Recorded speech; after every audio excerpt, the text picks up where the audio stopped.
The Abbasids take their name from the uncle of the Prophet, peace be upon him, Abbas, who was the patriarch of the clan. They had settled in the land east of the Jordan River after the conquest of Syria and generally stayed out of the politics as the civil wars of the 600s raged. But sometime in the early 700s, there began to circulate a rumor that one of the descendants of Ali RAA had officially transferred the right to rule to the Abbasids. So why he may have done this, or if it even happened in the first place, is a mystery. From a practical standpoint, it gave legitimacy to the Abbasids. Not only were they more closely related to the Prophet, peace be upon him, than the Umayyads were, but they could also claim to uphold the desires of those who supported Ali RA's descendants as leaders of the Muslim world. From their base in southern Syria and later in Iraq, they sent agents east to Khorasan, where the Persian population could be counted on to support a revolt against the oppressive Umayyads. Throughout the 730s and 740s, oaths of allegiance and networks of allies were formulated far from the Umayyad base in Damascus.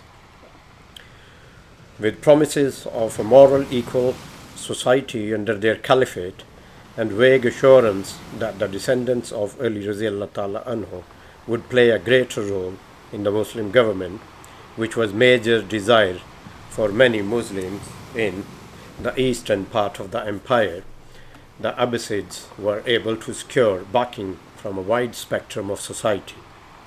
Support came from the pious-minded worshippers who desired to see a government more in line with the Prophet, peace be upon him, ideas.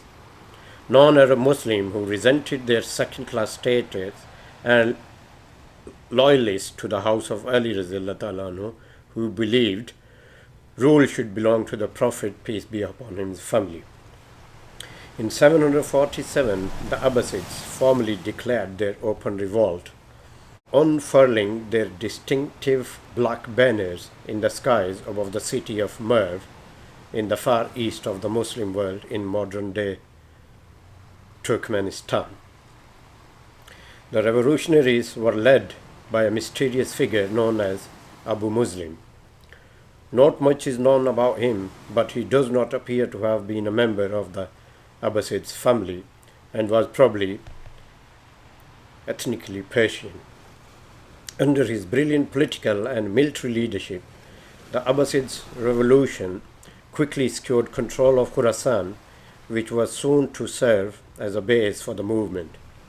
Abu Muslim sent armies westward into the heart of Persia, where local Persian Muslims rose up against the Umayyads and joined in revolutionary fervor. What initially seemed like an insignificant expression of a discontent in distant Merv now became a danger to the existence of Umayyad dynasty as Abbasids armies flowed out of Persia and into the Arab world. Kufa, ever a hub of anti-Umayyad sentiment, rose up against its Umayyad governor and expelled him when the black Abbasids banners appeared on the eastern horizon. Once Kufa was liberated, formal oath of allegiance could be given to the Abbasids claimant to the Caliphate, Abu al-Abbas. The revolution had a clear goal, widespread support throughout Persia, and now a leader to unite behind. Everywhere the Umayyads were on the defensive as more people flocked to support the Abbasids. Meanwhile, rousing the Umayyad supporters proved to be a challenge.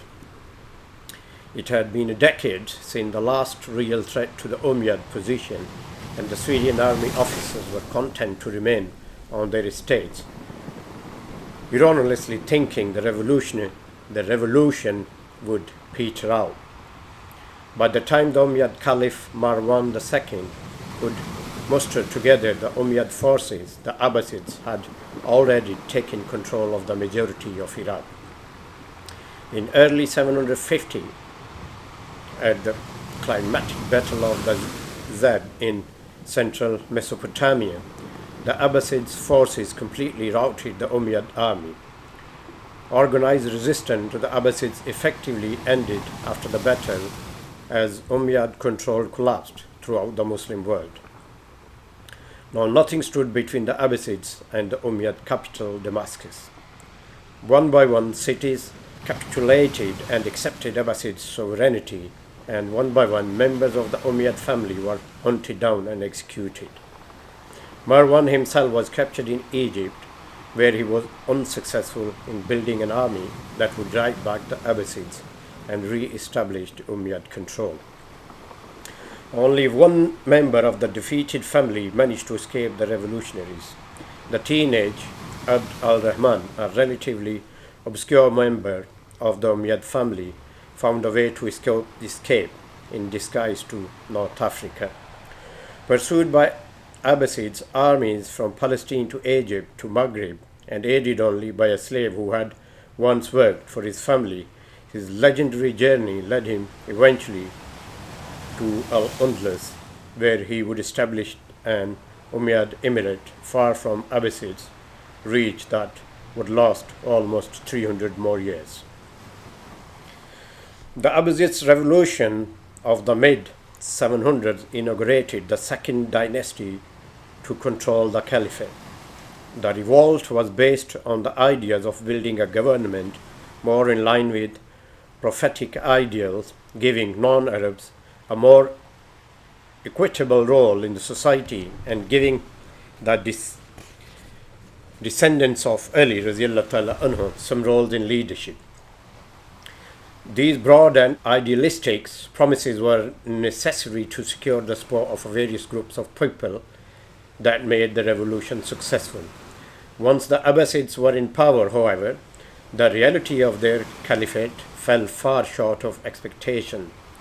The revolution did not meet and did not mean a return to the era of the rightly guarded caliphs, where piety and not politics dictated the decision of the caliph.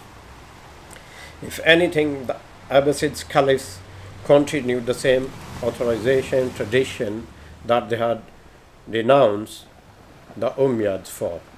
The caliphate remained a hereditary title in the possession of a Qurayshi family, and those who supported Ali RAA's family as caliph were left with unfulfilled promises. The one era where the Abbasids made real progress was the role of non-Arabs in society. Although the caliphate itself remained in Arab hands, administration was increasingly Persianized. For hundreds of years before Islam, the Persians had developed a complex but efficient bureaucratic system. Now the non-Arabs were no longer systematically discriminated against. This experience would be put to use in administration of the empire. Recognizing the usefulness of the Persians caused the Abbasids to move the capital of the Muslim world closer to the Persian heartland. The second Abbasid Caliph, Al-Mansur, established a new city to serve as his capital in the fertile plain between the Tigris and Euphrates River in 765, near the old Persian capital of Ctesiphon. Within 20 years, Baghdad became the largest city in the world with over 1 million residents.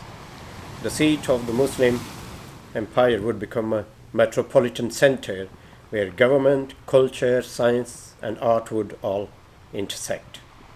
A true understanding of the accomplishments of the Abbasids ages does not come with discussions of military exploits and distant conquest as it did with the Umayyads. In fact, outwards expansion essentially halted when the Abbasids came to power.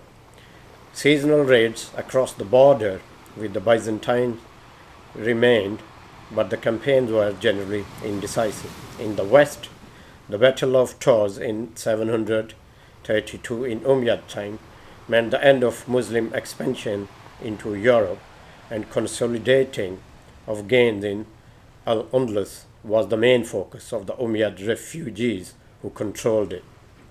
In the east, only incremental gains were made in creating inroads into the Central Asia. The Turks who roamed the Central Asia plains would not come into Islamic civilization through conquest, but through migration into the heartland of Islam in the 800s and 900s. The era of Muslim military conquest was over for the time being. Instead, the era of Muslim intellectual conquest was about to begin.